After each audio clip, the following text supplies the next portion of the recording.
Bizda yangi rubrika eshik xarid qilyapti. Qayerlarga qarab olish kerak, qayerlarda ekonom qilib, eshikchilar o'ziga arzon narx taklif qiladi. Shu haqida videomiz bo'ladi. Hop, bugun mana shu ruchkalar haqida gaplashamiz, mana shu oshmoshlar haqida gaplashamiz. Keyingi videomizda eshikka o'tamiz. Bu Akbarish kompaniyasining original eshiklari, zavodda eshiklari O'zbekiston bozorida eng yuqori kayfsiz. Hop, bugun mana shu ruchkalar haqida gaplashsak, mana shu 700 ming so'm turadi. Mana shu ruchkalar original, yaxshisidan. Hop, buni kopiyalari 300 ming so'm turadi. Buni originalda opilishini qaranglar.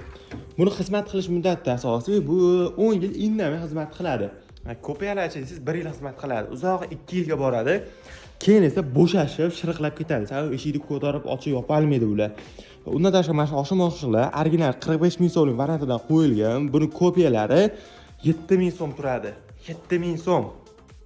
10 dona eshik olsangiz, mana shu ruchkalar o'zi 3 million so'm, oshmoqchilar 2 million so'm, 5 million so'm, misol uchun bizdan arzon narx taklif qilishi mumkin. Ko'pchilik bahorga oradi, arzon narx-ku deydi, lekin shu narsalar tejaladi. Tejalmasa bekordan bekor arzon bo'lmaydi. Keyingi videomizda eshikka o'tamiz. Qayerlarda tejash mumkin emasligi, qayerda tejab qolish imkoniyati borligi shu to'g'risida gaplashamiz. Bu aytib o'tganimda Akbarish kompaniyasining original zavod eshigi misolida ko'rib chiqamiz.